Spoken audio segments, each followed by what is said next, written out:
Well, my name is Charmayne, and I was born in Texas, but I actually was raised here. I came here when I was 3.5, and I've been here ever since. And what was home life like for you growing up? Home life growing up, it was a lot of cultural differences, um, and it made it a little bit of a struggle growing up, which kind of led to some hard times that I had when I got a little older. Tell me more about cultural differences. So, example, I am adopted, so I have Caucasian parents who adopted me. So, with that said, there was a lot of cultural differences of me being black versus them not really fully understanding a lot of the culture of the black community. So with that said, hair was a big issue, and just like kind of learning those independent skills for being a black woman, Yeah. I didn't really get to pick up on until I was a little older due Yeah. to that. Well, a couple questions, but the first one, was there any other siblings in the house? Yeah, so I did have an older brother. He was also adopted as well, but he was adopted at a baby versus me 3.5. Okay. So he was kind of more on board with everything. Okay. And was he Caucasian? Was he black? So he was black, white, and Hispanic. Okay. Gotcha. So we didn't really have the best relationship growing up, but I will say it's definitely gotten better over time. Yeah. So those kind of the cultural pieces you learn from other people later on in life. Yeah. Gotcha. Yes.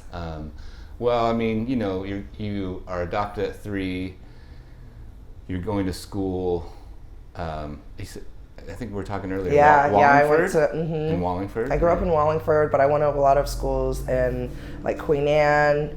I went to Loyal Heights for elementary, and high school was in North Seattle, so Lake City. And why was that?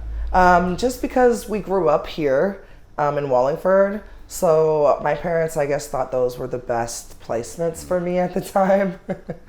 Yeah. Well, what was the energy, the dynamic of, you're 10 years old and you're in this house? School was rough. Believe it or not, I was bullied a lot. I feel like part of it was the piece of having white parents. Yeah. A lot of kids growing up then, a lot of kids didn't really understand it, or if it was just not necessarily frowned upon, but it was something new.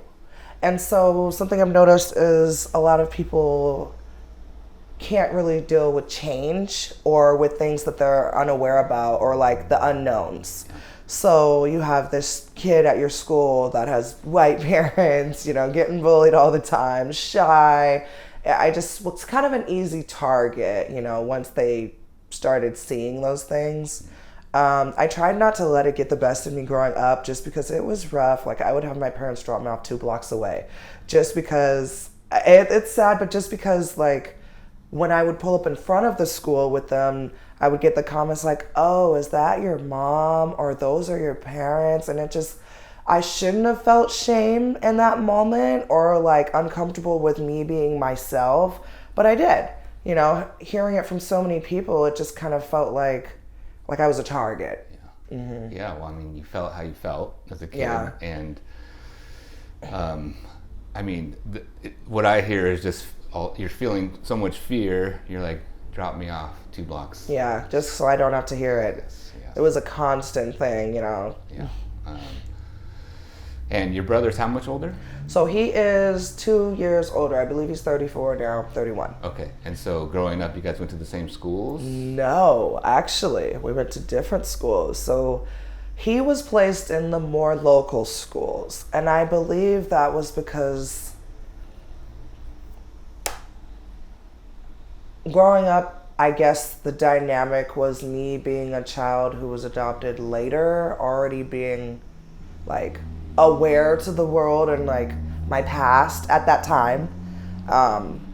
It was easier for him to go to the schools that were less supportive. That's kind of how I want to put it.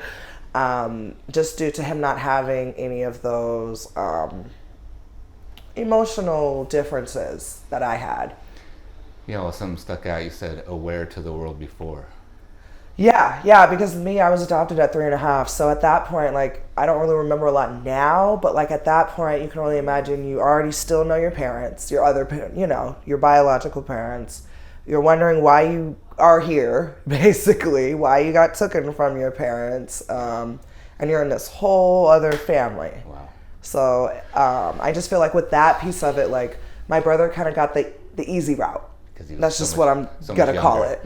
Yeah, I mean, at 3 years old, you experience severe trauma. Yeah. And attachment stuff and being pulled, and maybe you're not aware of it at 3, or you probably are, but it's like your body is definitely aware of it. Oh yeah, it was definitely it was a realization when I got there for the first time at their house, my adoptive parents. There was a lot of like trust issues, some anger issues, just feeling separated from everything I knew. And as a kid, you don't know how to say that. But like it came out in actions and like attention seeking and things like that. Behavior. Yes, thank you. Behavioral issues, as they used to call it. So yeah, that's kind of how it was like in the household growing up. I just kind of always felt like he had the easy route. But I mean, growing up, obviously my parents had their reasons for, their choices that they did make. But yeah. Wow. Tell me about high school years. Oh, high school was when it actually started to get a tad better.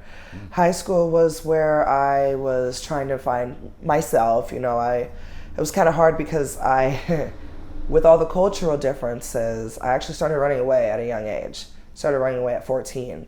And it wasn't just like, oh, bye, see ya. No, it was more of one of those situations like I was looking for my people and I did not know where to look for them. So that's like the worst kind of situation is you're so vulnerable that you'll put yourself into literally any situation just to be with your people.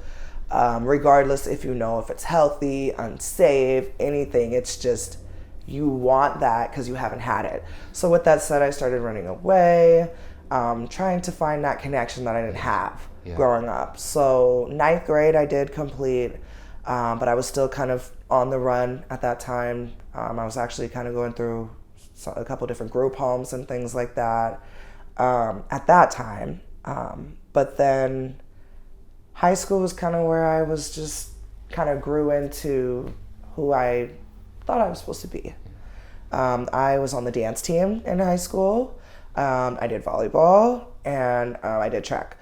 So with that said, I started coming out of my shell more and like gaining more respect, and like the shyness wasn't there as much. Like I didn't get bullied because they tried that and I had to stand up for myself finally.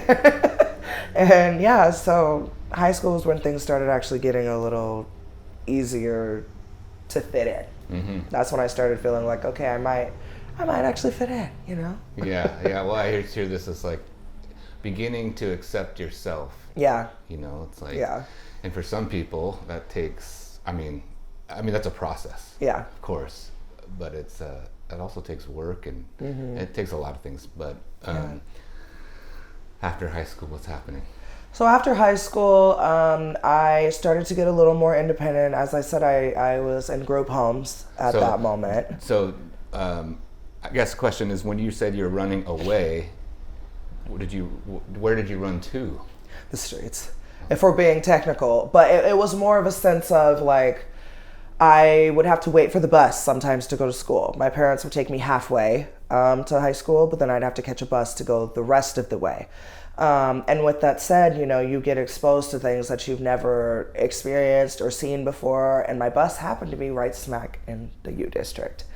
So with that said, back then, 2010, there was a lot of drug activity. It was just, I'm not saying there isn't now, but it was different back then. You'd see like 5, 6, 7, 10 drug dealers just posted. Just you walk 5 feet, there's another one. You walk 5 feet, there's another one. So with that said, like that kind of lifestyle kind of intrigued me because I had never experienced it. Yeah. So when you're like feeling like you're coming out from under a rock and you just see all of these community differences that you have never really been exposed to. It's exciting. Curiosity. But when you're 14, though, that's an issue. Yeah. So it was one of those situations where I was in group homes, I was doing good, and then 18 hit. And I was doing this program for Goodwill, and it was this internship. So remember I had mentioned I dropped out at the beginning of 10th grade. So I didn't like that. So when I got a little older, I went back to get it. And basically I became into a relationship with one of the people that was on the streets. And long story short, I wasn't able to complete the program due to trying to be there for this relationship that really shouldn't have happened or shouldn't have been sparked at that moment of my life. And that's kind of what had led to me being homeless, is love, kind of, in a way. Like, I'm a very sweet person and I give my all in situations, but at that moment, it was one of those things. I chose to be loyal to others than myself, is kind of how I put it. It went from me having my own warm bed, going to work every day, working on my GED, in a house, everything, to some stability. Yes, I went from straight stability to sleeping in a cardboard box with this man, bringing my blankets from my house to go to a cardboard box down the road in an alley. Yeah. And I was at like 17, 18, and everybody thought I was freaking crazy. But it was just like, I didn't really, at that moment, like growing up, I didn't have those like boundaries, those like healthy boundaries. I didn't have anyone on my side really like, hey, don't you think that's not a good idea? Why would you, I didn't really have the support or friends that I do now, to be like, wake up, girl, like, this is not it. Just you and your own head. Yeah. Like, doing this just thing. For me, it felt like it was the right thing to do. Like, I never really had what I'd call a serious relationship at that point, and that felt so real at that moment. Like, oh, I have to. But well, you use the term love. Yeah. And love has many different definitions. Yeah. And I go like, I don't know. So it happened so fast, and then at that point I had actually got kicked out of the housing program because I wasn't there. Yeah. Like there's a certain period of time that you're able to be gone, and then after that they're like, well, I don't know what to do anymore for you. So that's how I actually began being homeless at an older age. 18, 17, 18. At 18. And tell me about that. Like, you're living with this person? Yep, I was on the streets, yes. Doing what? Like, basically nothing. So it was one of those situations where at first I thought it was kind of cool, not to be homeless necessarily, but like to have that bond with someone and to experience a lifestyle I'd never experienced before, having no one telling you what to do. You don't have a curfew. Freedom, adventure, excitement at first. But after a while, I started to realize that I messed up in a way of, I didn't like the situation I was in. He started to become abusive, which made it even harder to maneuver being homeless, and for me, it was just one of the most horrible times of my life, really. Not really having a support system. The people you would meet, it would be like your street family, but at the same time, like, sometimes what they were doing wasn't safe or wasn't smart, but you kind of just learn to accept it, and like, these are the people who will protect you. These are the people who will always look out for you. So it was a struggle. I remember lots of times, not having anything to do, and I would have to go to like the library all day. There was no meals to eat. So you just kind of sit at the library all day till 7 p.m., which this place called Teen Feed would open up and have meals at that moment. So every day was a little different. I started to feel really depressed, and just kind of like, what do I do,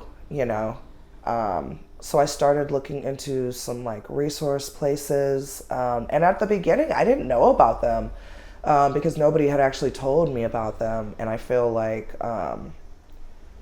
it would have been really nice to know about those places a lot sooner than I'd found out, because I'm a very motivated person, and I went from complete almost independence to depending on everyone. So for me, that was my biggest feel of failure, was like, I feel like I'm not doing nothing with my life.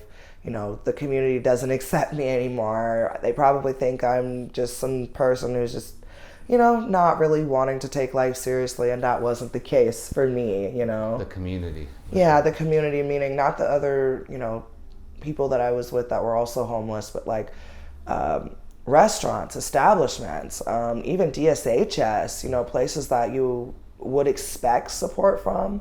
But no, they kind of just throw you in a category like, oh, yeah, we'll help you when we can. So I kind of had to learn persistence and being assertive really fast in order to work the systems. Because I feel like if you don't speak up and you, like, example, you go to DSHS and you're trying to get food stamps and you do your application online, but you never call afterwards, it takes a lot longer. If you do your application and then call right after, be like, hey, I just finished this application, I wanted to check on my case, they will open it right then and there and work on it with you. But if you don't say anything and just fill out the application and wait for them to contact you, it's not clockwork. It's going to take a little while. And that's if you have a phone? I did not have a phone at that time, so I would have to go to resource centers to use their free phone, just like here. Yeah. And sometimes there would be a time limit, or the wait on DSHs would be like 2 hours. So then that's when I had to start trying to find places that had Wi-Fi, because sometimes I would have a phone, but it wouldn't be active. Yeah. So you would just like get a free text number or something like that and hope the call wouldn't drop. Because then you'd have to call back or write again and wait a whole nother 2 hours. And so it's just being homeless and trying to maneuver resources sometimes is a very big hassle, and it's stressful. And on top of actually, you have like this urge and need to want difference and want to do better. But when you have programs and things like pushing you to the left or putting you on hold, it can make you lose that ambition to want to do them anymore, to even try. It's like, oh, well, why would I want to wait on the phone for 3 hours knowing the call is probably just going to drop anyway and I'm going to have to call back? I don't have another phone to call on. So there was a lot of that. Yeah, I could chip away. I can imagine where you're just like, forget it. Or always, oh, hey, sorry, can I use your phone? Like random people. Because I didn't have a phone, I had to call someone to meet up with them. People would look at you crazy. Some would let you use it. Some would just ignore you. So it was very hard to rely, for me personally, it was hard for me to rely on the community that wasn't people in the same predicament as me in that time. Yeah. Because nobody really cared about it. They're like, oh, you're just some street person, or what everybody used to call us back then was street avrats. Avrats, yeah, that's what they used to call us. U district, that's where you're unhoused. Yep, 45th to 50th. Like 40th to 50th, yep. That whole strip is called the Ave. And then anyone who used to hang around there would be called Avrats. So I don't know if they say that anymore. That was over 10 years ago, but it's always stuck with me that's the Ave. That's the Ave, that's right. Well, how long is this period of time? Oh man, so this period of time was from 18 to 20. I was in that situation. And I think it was because I didn't want to leave the person I was with. Okay. But I knew it was bad. You're still with... Yeah, I knew it was bad. He was selling drugs, probably doing other stuff I didn't even know about. But I felt like I was protected in a way. Like, he would always send me to the rooms, or I couldn't go out on the Ave when it was late and things like that. So I felt like that was love in a way. Like, oh, this person has me, they're protecting me, I'm not in the rain, even though they're making sure I'm good. But then behind closed doors, it was a whole nother story of abuse and just mental, hard headaches. That not a lot of people knew about. But then there was the ones that did. And they, once again, some people just mind their own business. That's how I'm going to sum it up to. And it's like they would say things like, oh, that was I seen that wasn't right, but they wouldn't actually step up and do anything about it. They would acknowledge it, but they wouldn't, Yeah. So that was kind of rough in a way too, and kind of what had ended it. What made me have a change of mind frame is I actually got pregnant while being homeless, and I didn't have a job. Obviously, I was sleeping outside. There were plenty of times where I'd have to sleep in the parks and I'd wake up and my toes would literally feel frozen because I didn't have a proper blanket. I mean, we're talking like winters, like Christmas time and Novembers, and it was just hard, or having the police wake you up in the alleys when you're sleeping, or even in Ravenna Park, you'd have your tents up. Like that was one thing I would do a lot, and I'd sleep in a tent in Ravenna Park. But then to have the bikers, the biker police roll up and, hey, gotta go, this, that, it sucked. So what it took for me was me getting pregnant because I had never been pregnant, obviously. And I didn't want that for my child, like, not to be graphic, but I was thinking in my head, when I got pregnant, I was like, dang, I don't want to be pregnant, homeless, and getting my ass beat. Like, this is not, this 3 is not a good, something has to change and quick, because. Yeah, no one has those goals. Yeah, no, it was just a wake up, like, oh shit, like something has to change. So I actually started reaching out to these resources like the Urban Rest Stop, Teen Feed, Roots, those kind of places to see if there was any like victims help, but I didn't know that term at that time. But it was one of those things where I was like, I need to get away. What can I do? How do I do it?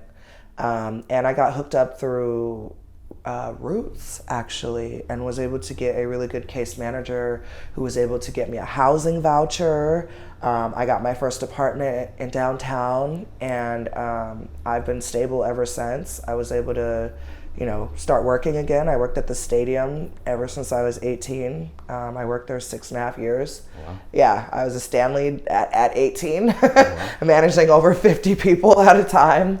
And I feel like that's when I really started to feel empowered again, was when I got the keys to my first place. Just that feeling of signing the lease, your name on it, them handing you the keys, you opening your door for the first time. And even though it was a little studio, I was just blown away, It just felt nice to actually have a home again. Yeah. And baby in your belly. And I was very lucky, I never had my daughter taken away due to being homeless or anything that I was involved in.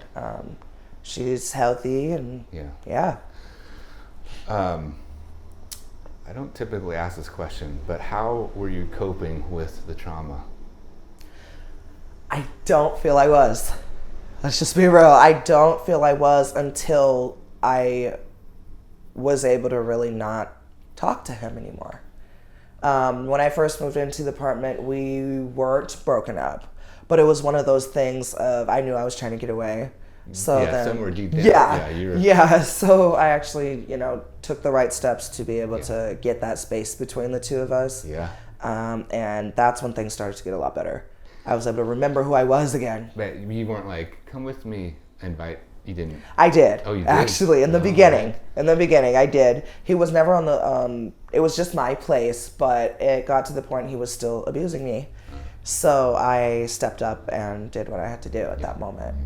And then, I mean, many of us have been in toxic relationships of all different sorts and spectrums, and they are hard to get out of sometimes. It's a cycle. It's a cycle, and a lot of times we're like, you go back, why am I in this? Yeah. And there's so much stuff going on in there. It's so complicated for everybody, but I'm like, that's huge to break free from that. Yeah, it was my daughter. That's really what did it for me. Yeah. Like the fact that, he had already caused me a miscarriage of abuse. Oh, wow. Yeah. So with that said, just remembering that, and that was like the first year we were together. We were together 3.5 years.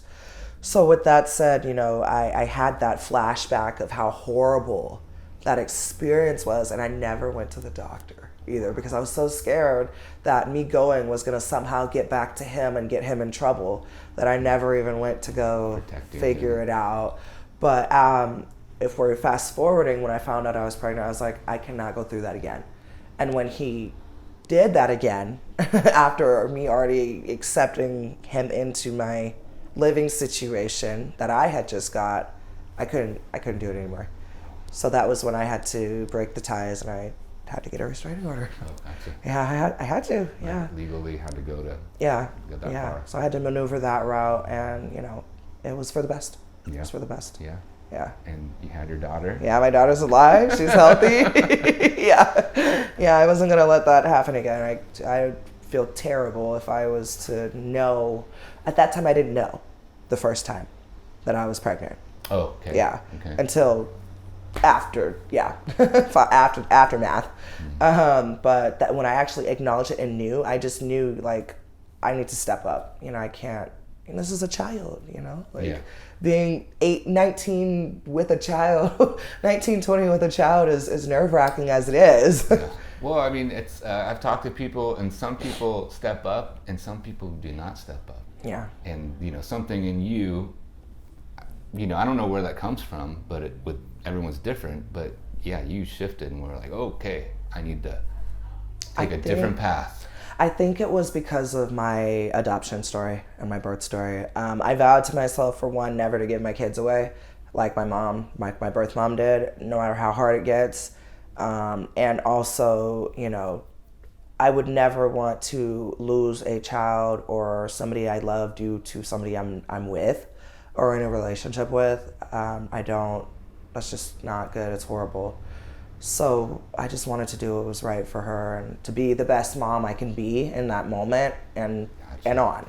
Yeah. And for me, that felt like I need to get away from this person, or sad to say, he might hurt my child again. Like, that's how I was kind of thinking. Like, it's happened before. Who's to say it couldn't happen again? So it just, paranoia kind of kicked in and made me step up. Yeah, paranoid, fight or flight. And you fought, and maybe you did. I did both. I did a little flight, and I definitely fought. Yeah, you survived. Yes. Like survival kicked in. You have your child. Tell me about having your daughter. Oh, so she's amazing. It was a very crazy story of how I, had her, but my parents stepped in a lot and was able to get me to the hospital in time. Well, can I pause there? So this time you were unhoused. Were you talking to your parents, your brother? Was there communication? What were they doing or not doing? So yes, I was sometimes. I feel like. And did they know? Yes, okay. They knew. Yes, and I feel like that ties back to why I was even put back into the foster care and group homes after being adopted. I felt like, they just couldn't handle it. Let's just be real. I feel like it was a lot of things they were not used to, and for such a frequency of them to happen, I just don't think they could handle it in that moment. So there would be plenty of times where I would try to go home, and they would flat out tell me no. Oh, wow. Mm-hmm. They would tell me no. They would be like, oh, we just don't feel comfortable, and things like that. And it hurt. It really hurt. It's like before, when I was 14, yes, I was running away and probably didn't want to come home. But now you have a whole 18, 19, 20-year-old who is in need of support that she doesn't have anymore. But you still expect me to call you mom and dad. Roll it back. Yeah, but like over confusing. time, like it's a lot better over time. But it's one of those things I've had to just pray and forgive about, because not I can understand it. Looking back at it, I was not the easiest child, I would never have done it, but I would definitely be like, dang, what do I gotta do to help my kid? We were talking the other day, and you were saying there's a gap where they rejected you in this sense, in a real way, but then brought you back in when they thought I was more stable. That's the words we're going to use. Okay. Again, these are real, raw stories. Yeah. So, you don't have to use safe words or anything. You be you and just No, it's true. It was pretty messed up just based off the fact adoption is supposed to be forever, legally binding. You are their parents now. If you didn't feel ready for that, you could do fostering, which is temporary. So I just felt like it really crushed me when they did that to me, because like, even regardless if they thought I wasn't manageable or could control me at that point, that messes a kid up. You have two sets of parents who gave you away. Like, what? Like, nobody must want me. So then that's like the men you encounter, the women tend to pick on you and just think you're just lower than them. And it was just a very hard thing to deal with. So vulnerable. Yeah. I mean, as a can't woman, go home, can't go to your birth family. Well, they gave you away. Like, who does want me? Oh, you? Okay. Thank you. Yes, it's kind of one of those situations. Like, where can I call home if the two places that were supposed to be home I can't go to? Not a lot of people have. Well, I have not met another person who's kind of been in a similar, like, foster care. They come get you, they adopt you, and then they give you back, and now you're back in the system. I haven't met anyone who's been through that, but it's tough.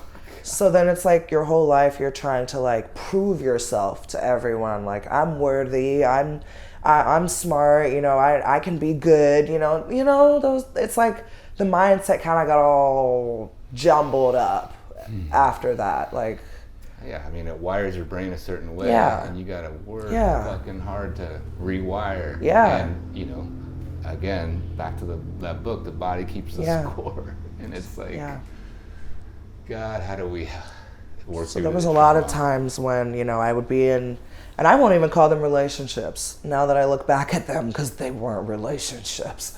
Like 1 day, 2 days, like, and I think it was just part of that, like, wanting to feel accepted by someone. Yeah. Like, I wasn't, like, how do I put it? Like, when I started running away, or when I really first became, like, homeless again at 18, like, I really wasn't out there like that, if that makes sense. Like I wasn't, like, doing drugs. Like, I did weed, of course, cigarettes, but, like, I wasn't in anything illegal or any frowned upon real activities or anything like that. So it was just kind of hard for me to just accept the fact that this is not what I'm supposed to be going through. I'm not saying people are supposed to go through it. I'm just saying, like, it took a while for me to realize, like, hey, this is not, I can do better. Yeah, I mean, like, it's not what I want. I can do better. Yeah.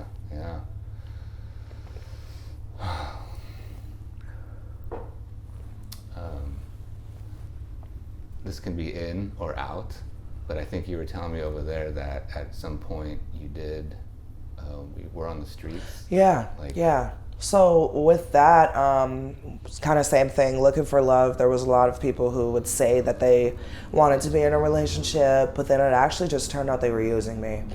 That's how I kind of started into getting acquainted with the life and, like, Aurora, the highway and stuff like that, is I would get these quote-unquote boyfriends who I really thought liked me.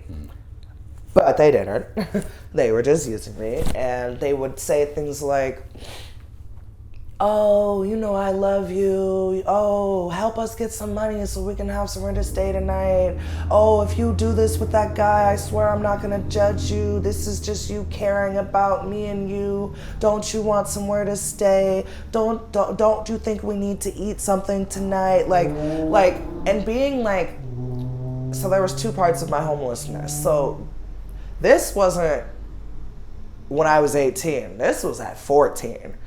So when I was running away. So these guys would basically be predators and get me in, use me, and exploit me to the streets, basically. Yeah. I was thinking they loved me and they really cared, but no, it's more of a behind closed doors, look at her, she'll do anything for me, I can do whatever to her, nobody gives a fuck because she can't go home anyway. Yeah. It's like, I mean, that's major coercion, manipulation, abuse, and you're a child. Yeah, like I've literally been in situations like out here where like I was told to walk and I hated it.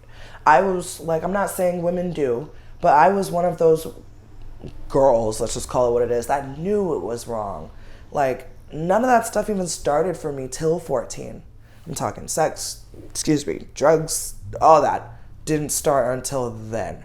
So I already had the mindset of like this, I know this doesn't feel right. Like I shouldn't have to do this. Like this is weird. I don't like walking. Like why do I have to be out here all day? I'm not making any money. Nobody's stopping. I just want to go sit down. I just want to go back to the room.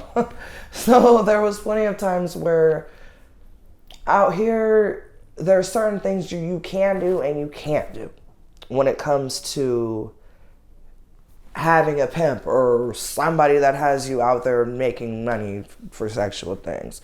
And one I was never taught at 14 was you're not supposed to talk back. So me, I have values and morals, and I felt like at that time, I didn't know what those were exactly, but I knew this situation was not right. Talk back, like to adults, like what do you mean? To them.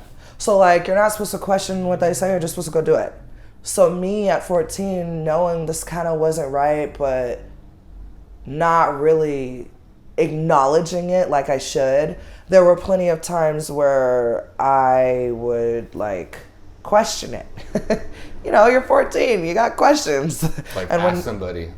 No, ask the pimp. Ask the guy that's like, your boyfriend or hey. pimp. So what had happened, here's a great example. What had happened one time was I was told to go out and try to make some money. And I didn't make any money for like 2-3 hours. Yeah, so I'm literally, if you can visualize, walking up and down a road, nobody's stopping, you're looking out there crazy, you're cold, you're in a dress, you're in fucking heels, and you're just miserable. So with that said, something in my brain clicked and I was just like, you know what, fuck this. So, and which was not bad, but it was bad. So with that said, like, I walked back to the room where he was with his friends, and I said something about it. And that's where I fucked up. Nobody had ever told me you don't talk back. Nobody had ever told me you don't question things. I was just me coming in as me. And I had asked, I was like, because one thing he said is, oh yeah, I'll promise I'll be out there watching you. Well, he was not the whole 3 hours. So with that said, I came back and I was a little frustrated, but I was like, hey, you know, you said you were going to be out there watching me. You weren't out there watching me. Like, why weren't you out there watching me? That's basically all I said. Next thing you know, I'm getting thrown up in the bathroom. 14 years old, just thrown up on dropped like a rag doll, turned the bathroom light off and closed the door. I said, bitch, don't come out. And I'm only 14 at that time. And then that's when I blacked out. So I woke up and he was gone. And next thing I know, I just started booking it. I opened the door. I just started running. I didn't have no shoes on. I had a bright orange fucking dress on. 14 years old, running down a road right here. Matter of fact, from this, what is that? There's a gas station right down there by Jack in the Box across the street. Yeah. Literally ran from there all the way to where the strip club is. You just over ran. There. I ran. I was like, help. You are in. Yeah, I got out of there. The issue was, first of all, nobody gave a fuck. Nobody stopped. You ran into the strip club. No, I didn't run to the strip club, but I'm literally running from here to there. Saying help, and there was the pizza parlor. I don't think it's still there anymore. I think it's a nail shop or some shit. But right next to the strip club, there was a pizza place. And I ran over there, and I guess this couple had seen me. Let's just put it this way. Long story short, I ran from one abuser to an abuser fucking couple. Oh, what happened? What happened? I told them what happened. Oh, it's okay. Come with us. Come with us. Oh, we'll help you. We got somewhere to stay, blah, blah, blah. Hour later, I get to their place. They clean me up and everything. Act like they care. 2 hours later. Oh, so here's how this is going to go. Long story short, they were wanting me to fucking work for them now. Wanting me to go and walk the track for them. At that point, when I realized that, and after I had seen that they were already abusing each other, and I had just came from that, and I tried to leave. They wasn't letting that happen like that. I said, I'm not with this. I'm going to leave. I'm going to go. It was to the point they basically got me arrested. Well, they would not let you leave? Yeah, they got me arrested. What happened was they had a physical altercation between them two when I was there. I said, hell no, basically, and tried to leave. They said, oh, well, if you leave, we're going to write identical statements saying you're the ones that hit us. And they did. And they damn sure did, and I damn sure got arrested for it. And I went to juvenile for an assault charge that I didn't even do. Well, let's talk about that. Well, so many things. Crazy, right? I'm so sorry. No, it's okay. I know, but I just, as me, need to say, like, I'm sorry. Like, that should not have happened to you. Yeah, it was pretty trippy. But when you got written up, or whoever the law was involved, do you say, hey, I need help? Like, that's not true. This doesn't happen. Yeah, so basically, I had to do 90 freaking days for them. And they didn't even show up to court. They didn't even show up. And the reason I had to do 90 days was I was labeled as a flight risk. Everywhere I went, I'd run from, which was true. But every place, because I had a social worker at that time, every place I had ran. So they kept me in there longer till the court date. Gotcha. So, that was a different experience too. Juvenile at a young age for something you didn't even do. Like, nobody believed you that you didn't do it. Like, They just think I'm just this big, bad, abusing old couples. Like, I don't know, it's just crazy. Again, back to her behavior. Right. So after that, I did... Eventually, I got out. Obviously, the charges were dropped because they didn't show up to court. They figured out it was a lie. Then I got shipped off to some group homes in Idaho. And those were lockdown facilities, so that's a whole other thing. Like I said, they lock the door when you go to sleep. And the whole thing is locked down. You have to wear sweatsuits. You don't have shoes, only socks. All the doors are locked. The windows can't open. Like, this is for kids who run away. It's this place called Niche in Idaho, Northwest Children's Home. And I went there because I was labeled a flight risk. My social worker was like, hell no, we can't have you anywhere in Washington because you're just going to run and you know where to go. And at this time, you were in foster care. Like, your parents I was back in. They put you back. Mm-hmm. So when you're in foster care, who calls the shots? The state? The social worker. The social worker. I had a social worker. That was who's kind of in charge of me. In charge of your life. Mm-hmm. And so she would place me in all these different places. Obviously, I kept running for a reason, but she never...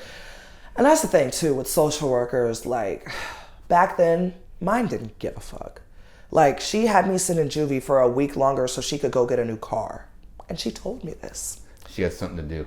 Yeah, but she told me what it was. Oh, I can't come get you. I'm on vacation with my family and I'm getting a new car. But I was supposed to get out last week, though. Like...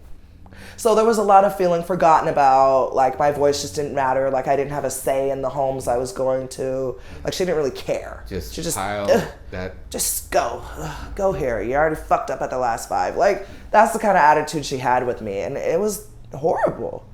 So it's like, I'm very thankful for the social workers we have here now, because they are nothing like the ones I've experienced. Yeah. Man, Idaho. How long are you in Idaho? I was there for 5 months. 5 months. Mm-hmm. And then they fly you back? So actually, I was one of the only kids who was like, fuck that, I'm not running from this one.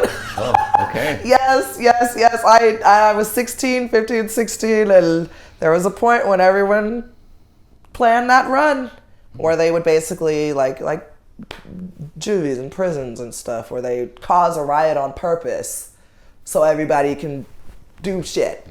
Yeah. So they had tried to do that, and a lot of them did run, but I didn't that time. I was like, oh, hell no, I don't know where I'm at. So I don't know. It's just something kicked in. I was like, first of all, I don't know where I'm at. I really don't know you guys. And I don't know what'll happen or where I'll be if I run again. She first put me in Yakima. Okay. Ran from there. Then she's like, oh, hell no, put me in Idaho. So I was thinking in my mind, I don't know, you guys. I'm in a state I don't know. And if I possibly run again, I don't know how farther she's going to ship me. Like, I'm trying to go back to Washington. So that was the right choice. Long story short, she noticed it and actually sent me back out here to a elderly woman in Kent. Your social worker sent you back here to, like, in a home? Yeah, so a group, like a foster situation. Okay. It was an elderly lady who was watching 3 kids. So me and 2 other girls at the time. Foster. Yeah, so we had like our own room. It was very homey. She was loving. Like, that's why I found out about Tampico juice. Like, well, I mean, what a contrast. And like, how do you trust, or do you? I don't even know. Trust, start to accept, and you're still super young. Or was there pieces of like, this is a person that actually cares? Well, I knew the social worker didn't give a fuck. Right. But you can kind of tell when you go into different homes. So like one I was in like Redmond or somewhere far. They, once again, Caucasian family, very nice home, but the kids knew I wasn't there, like family or whatever, so they would always do things to get me in trouble and blame it on me. A lot of places were like that. Mm-hmm. I can say I'm one of the few that have went through the foster care systems and stuff that haven't been abused while in the care, because a lot do. Oh man, more than none. But I thankfully didn't experience that, but I felt more of like the judgment piece and not being accepted. And yes, you're here, but you're being watched every single second. Everything you do is just criticized, and that was just a shitty feeling. So the difference was between the older homes versus the one where I guess she felt like I needed an incentive for not running away from Idaho. She sent me with this elderly lady, and she was so sweet. That's when I really started to get back on track. Started going to alternative schools to try to finish high school.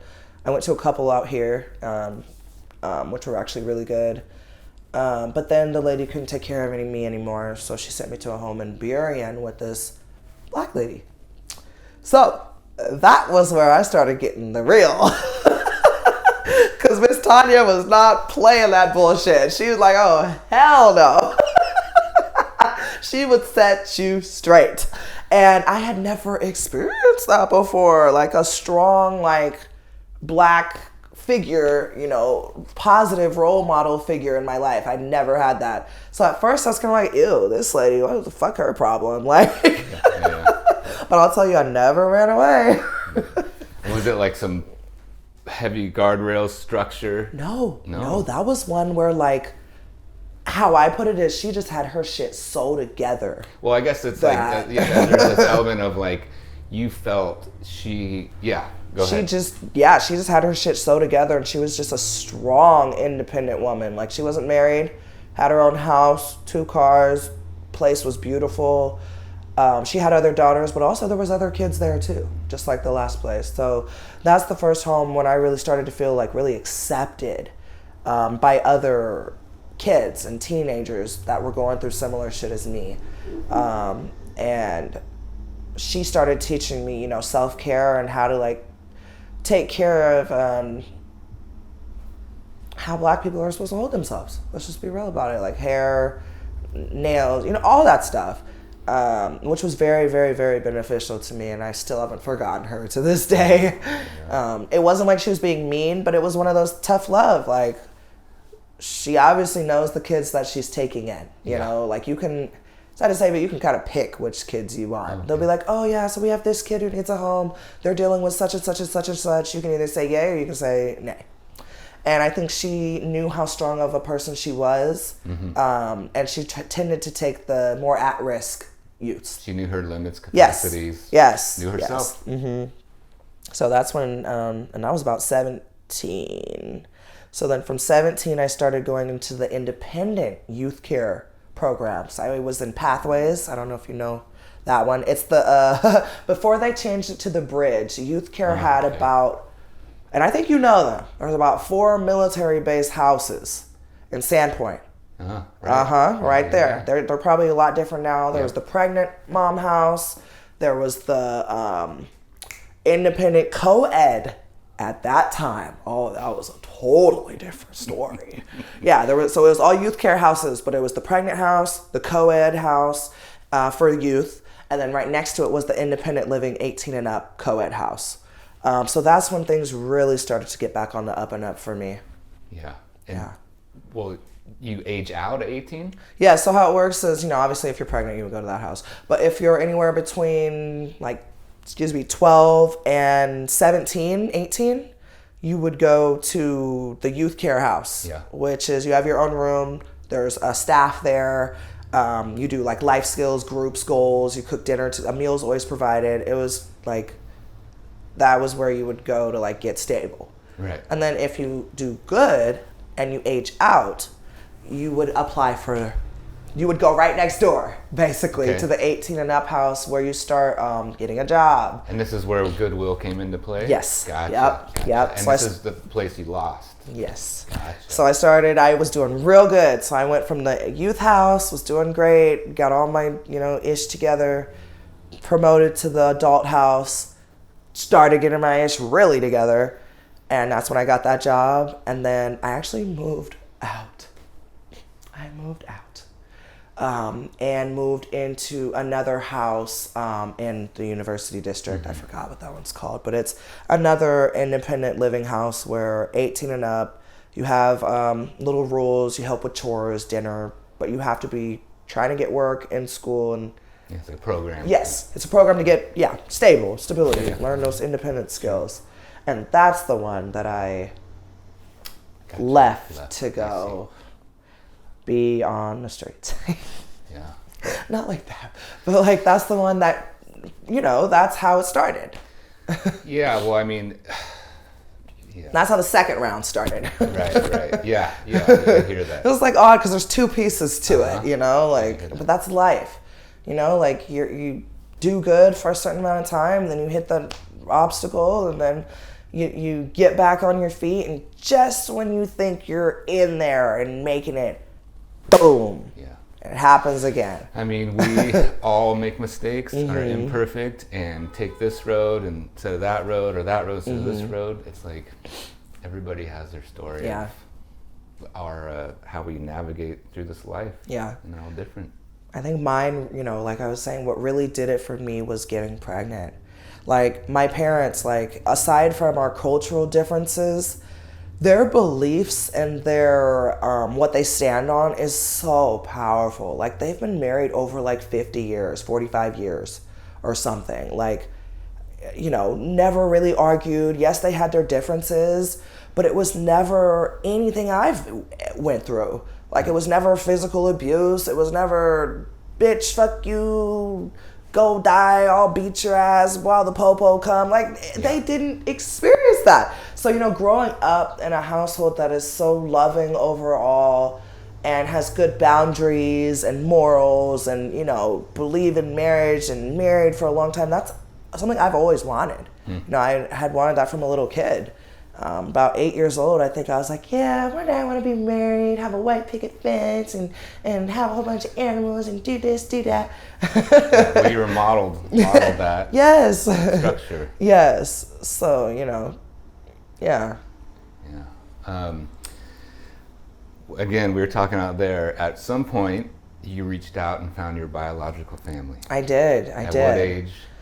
There was two pieces to it. So the first one was at 11, because I had went to a facility at that time, and my birth mom broke the adoption agreement. And so you can have an open adoption or a closed one. Open is where you still want them to have some type of connection with your birth parents.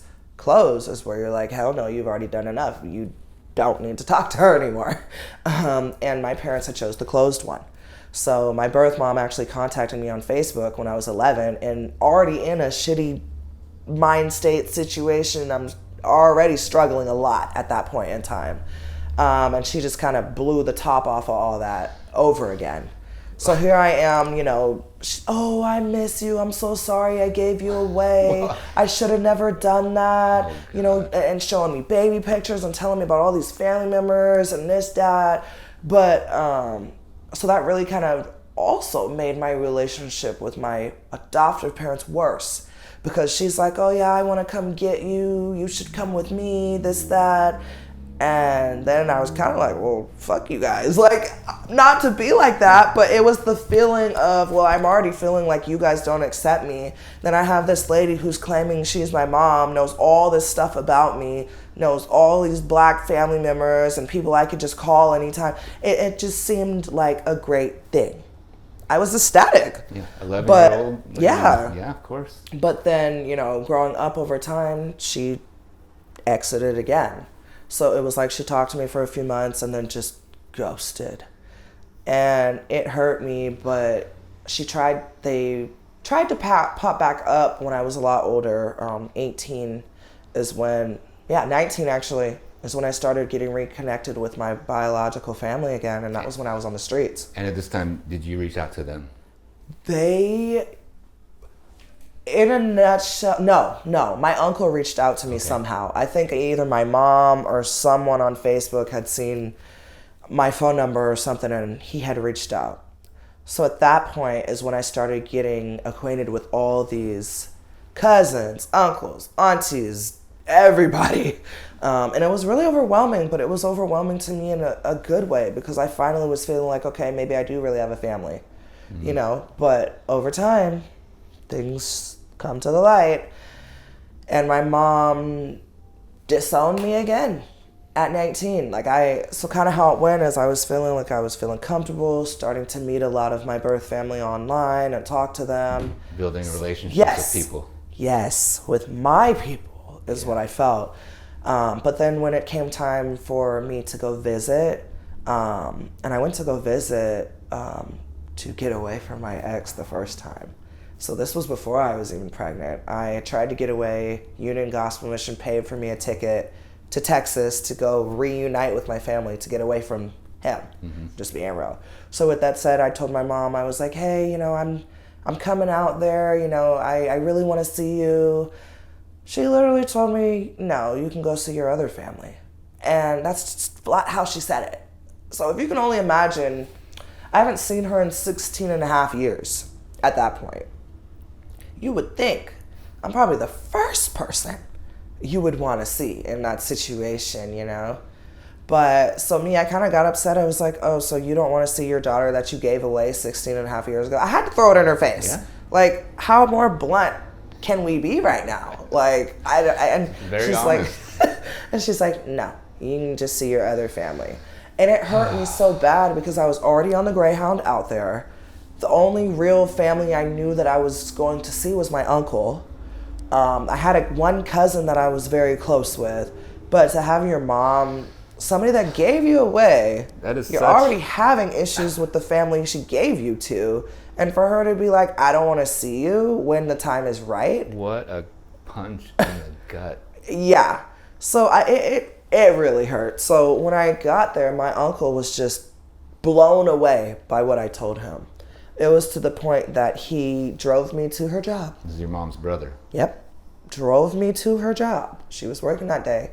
Literally had to drag her outside to the car.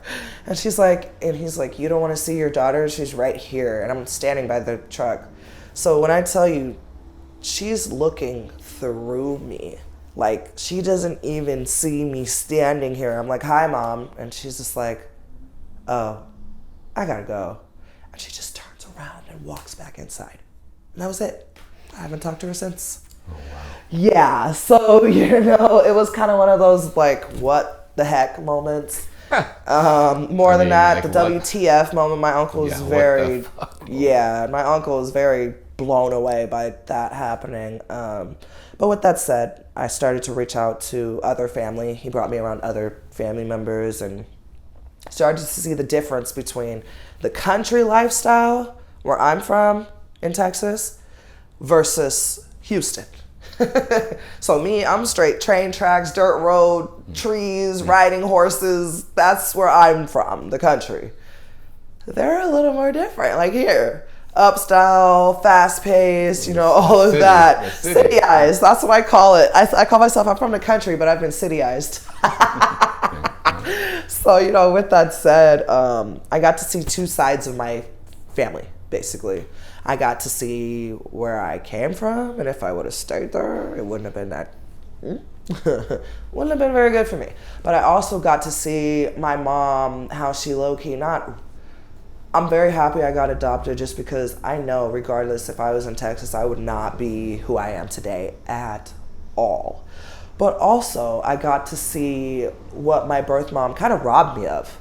You know, like when she put me up for adoption, there were plenty of family members who were stable and healthy who wanted to take me in. Wow. And she robbed them of that opportunity because she didn't even tell them that she gave me away. So if you can imagine seeing this girl grow up, your family grow up, you've seen her for 3 years, and then poof, she's just Which was gone. probably so hard for them as well. I was on milk cartons. I was an Amber Alerts. Like a missing person. Yes, I was. They labeled me as a milk. She probably saw this too. My mom knew. And every time they'd ask about me, she'd be like, "Oh, she's okay," but she would never tell them what happened to me, where I was, even if I was alive. She'd just be like, "Oh, she's fine. She's fine." So you can imagine, like, when I came to go meet all of them, a lot of people already knew who I was, but had no idea what happened to me. And I'm just like, here I am, like, boom, I'm here. Like the missing girl. On a milk carton Like, in 1995. Like, wow. 1993, Must have 1994, blew yeah. their minds. Yes. So I kind of was at a point too where a lot of my family, I'm the black sheep. I am. Because yeah, I'm your family, but I'm that family member you really never knew about. Or what happened to me. So a lot of my family are ashamed of me because of my mom. They don't accept me because of my mom and what she did, which is fucked up too, because I had nothing to do with that. Right. I'm just here trying to get to know all of you, and you're turning me away or treating me funny, when really you should be doing that to my mom. But the thing is, they already were. So it was just a very complex dynamic, but now I'm just to the point where I've had so many family not accept me in my birth family that I'm just kind of like, okay, I'll just pay attention to the ones that do. And it's not a lot, but like my dad, he's great. Like my dad didn't even know she gave me away. My dad didn't even know. Let's see. When you were born, were your parents together? Yes. And again, you were telling me earlier, this was your it was my uncle's? mom. So my grandpa's friend is your dad. Is my dad. Yes. So my mom was 18 when she had me. And he was already like 45 at that time. So right now my dad's about 73, I believe, 74 now. And he didn't even know. And he helped raise you until you're 3? Yes.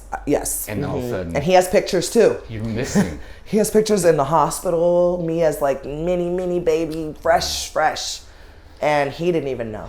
So you guys became reunited at some point? Yeah, so it's funny, actually in 2021, I reconnected with him and actually got to meet him for the first time in 2022. Tell me about it. So it was amazing, honestly.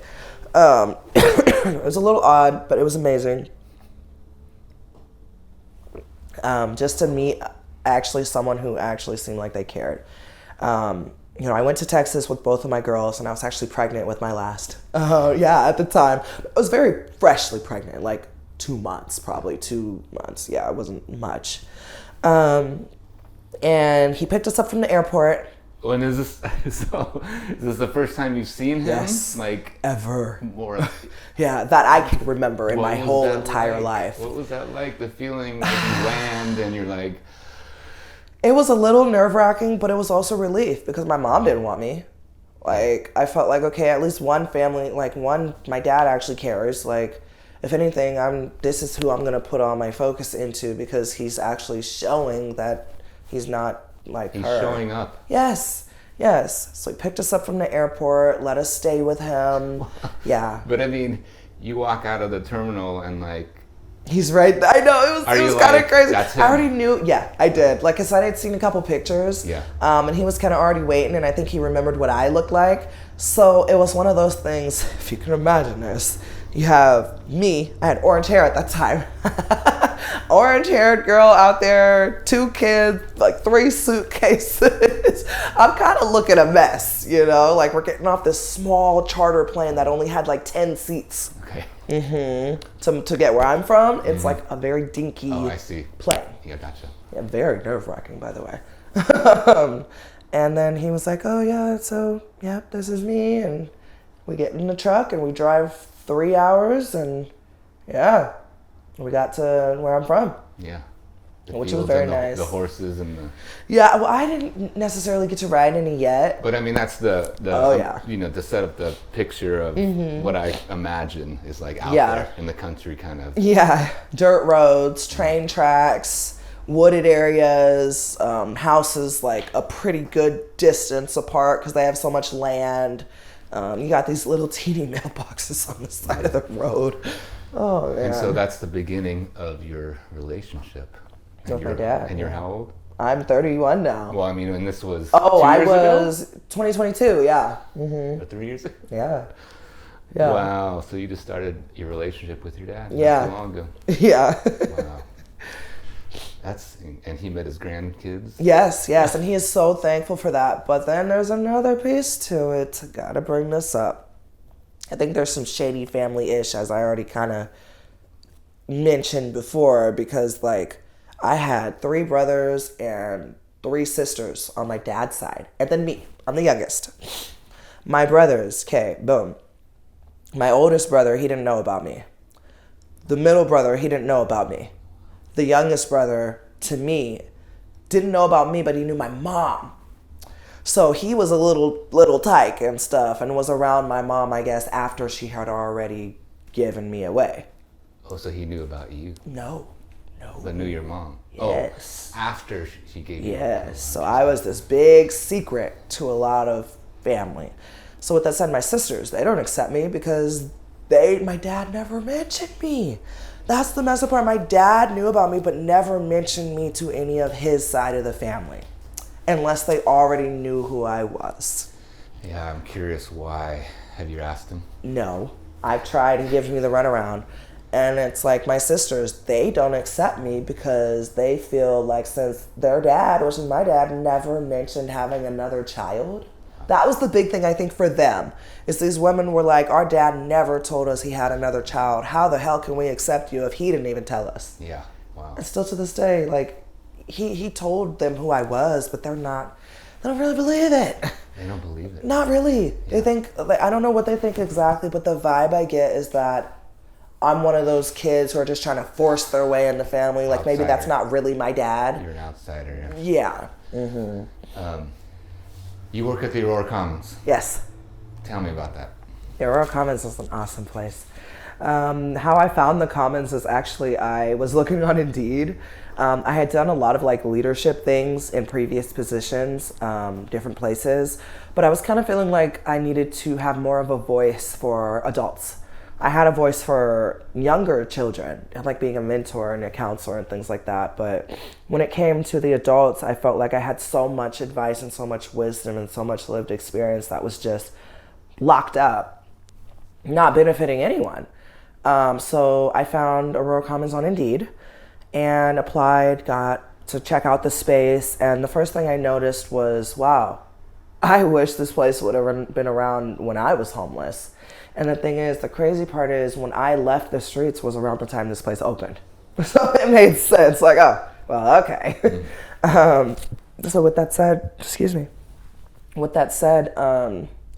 it just felt like such a magical place to be able to just help everyone and to help people who have been through what I've been through and just to provide hope. And like, it's okay, you're going to get through this, like regardless how shitty it is today. Baby steps, baby seconds, whatever it takes. I'm always going to be here and walk with you through this journey. So I had got the position and it started to really sink into me like, wow, this is where I need to be. Like, And then some of the people I recognize from actually being homeless together. Wow. Like that happens more often. Like there's about 5 or 6 that I know that come here that were literally smack homeless with me at the same time. Do they recognize you? They don't recognize me first. I recognize them first. But then, you know, something will come up and they'll remember.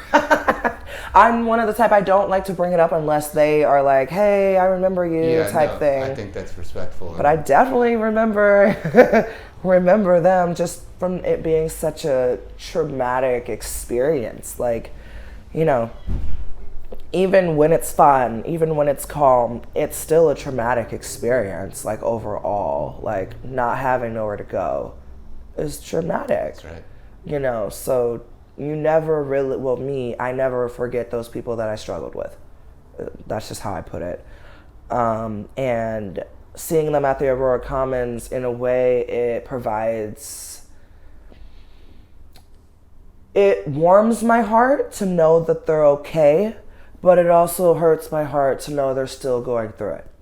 So it's kind of why I resonate with the Commons so much, and I feel like this is my true calling and passion, is because I've literally been there with you guys. Like nothing is gonna run me out of here. Like I've dealt with, you know, the life. I've dealt with the track. I've dealt with not having nowhere to go. I've dealt with being pregnant and everyone denying you the restroom, so you have to go pee in an alley. I've dealt with college students egging porches that you're sleeping on and not giving a fuck who you are. Like, yeah. So to be able to come to a place this magical and to be a part of the change and to be a part of people actually giving a fuck, this is where I need to be. So that's why I've been here over 2 years now. They're lucky to have you. Thank you. I'm lucky to have an opportunity at a place like this to even find my calling. Like, you know, I was talking with one of our volunteers, Carrie, and this was when I first started, and this is a story she'll never forget. So me and her were both working the front station, and I think I came up to her and I was just like, how do you know if you found your true calling in life? And then, you know, we had talked about it a little more, and then the next day I was like, hey, Carrie, I think I've found my calling. I think the Commons is where I'm supposed to be. This is where my passion is. And to this day, it's never changed. So that piece of going like, oh, this is what I'm meant to do. Yes. It feels so good. It's stuck. Like That's I just had an awakening. Yeah, and that's how I feel about Seattle Stories. Yeah. And what I'm doing and just being here as well. Like, this is exactly where I'm supposed to be. Yeah. And my life has led up to this. Yeah. Which feels amazing. Yeah. One last question before we wrap up. Charmayne, is there anything that you would want the people of Seattle to know? Oh, whew, that's a big question. Well, first and foremost, excuse me, I really feel like the community needs some awareness.